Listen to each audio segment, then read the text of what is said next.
Le tennis professionnel est-il devenu trop dangereux pour les joueurs? La PTPA a dévoilé les chiffres autour des blessures et malheureusement le monde du tennis devrait s'en inquiéter.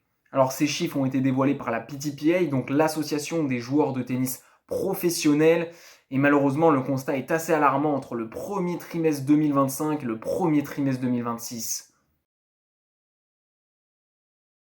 Ils ont pu constater une hausse significative des blessures au niveau du haut du corps de 42%, mais surtout ce qui est le plus effrayant, c'est 112% de blessures en plus au niveau du bras. Et malheureusement, cette statistique s'explique notamment par un tennis de plus en plus physique, de plus en plus dur en 2026, avec des joueurs qui frappent de plus en plus fort dans la balle. Donc malheureusement, le bras n'arrive plus à tenir, que ce soit au niveau du poignet, du coude, de l'épaule. De plus en plus de joueurs et de joueuses se blessent. Et ce qu'on peut constater également, c'est que les jeunes joueurs et les jeunes joueuses sont de plus en plus touchés avec un niveau de gravité qui ne cesse d'augmenter.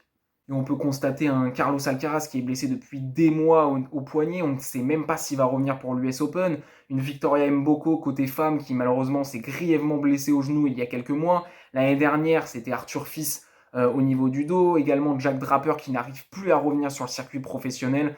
Enfin bref, malheureusement, de nombreux jeunes joueurs et joueuses se blessent de plus en plus régulièrement.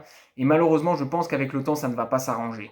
Et cela peut aussi s'expliquer par une précocité. On peut le voir notamment sur le circuit WTA. Une Kristina Lyutova qui, dès 16 ans, remporte son premier titre il y a quelques semaines à Memphis.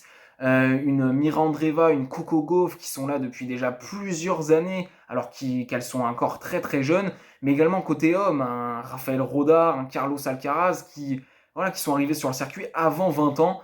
Et malheureusement, cette précocité peut également entraîner leur chute.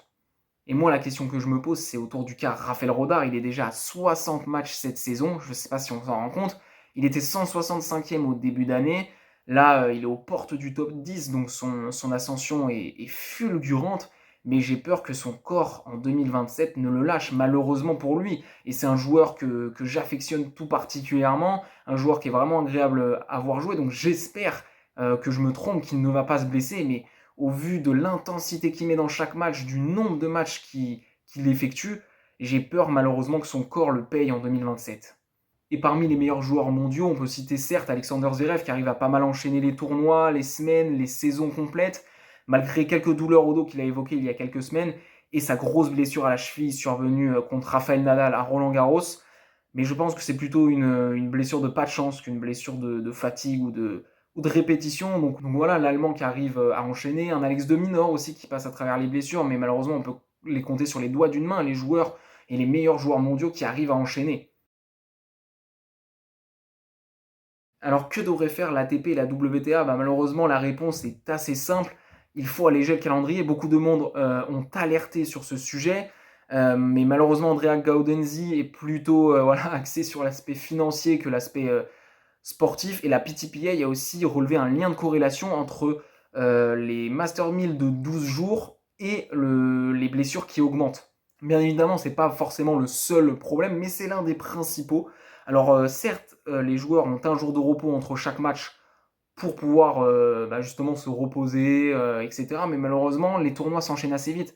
Là, on peut voir que les quarts de finale à Montréal n'ont toujours pas été joués, que le tournoi de Cincinnati va commencer pour les qualifications. Donc en fait, les joueurs enchaînent. Il n'y a que Alcaraz, Sinner ou Djokovic qui peuvent se permettre de sélectionner leur tournoi, de sélectionner leur Master 1000, mais ce n'est pas le cas de tout le monde. Des joueurs top 50, top 100 ne peuvent pas forcément faire l'impasse d'un point de vue financier, d'un point de vue comptable, donc au niveau des points.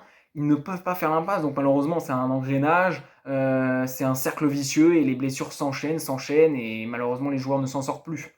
C'est la fin de cette vidéo, n'hésite pas à me dire en commentaire ce que toi tu ferais pour protéger davantage les joueurs, qu'est-ce que devrait faire l'ATP et la WTA. N'hésite pas également à liker la vidéo si ça t'a plu, il y aura plus de formats longs sur la chaîne en parallèle de mes formats courts d'un point de vue entraînement, humour, et également n'hésite pas à me suivre sur TikTok où là je vais plus parler du circuit TF, du circuit Challenger et des jeunes joueurs, jeunes joueuses. Donc voilà, n'hésite pas à rejoindre l'aventure et on se retrouve très prochainement pour une nouvelle vidéo. Bye bye.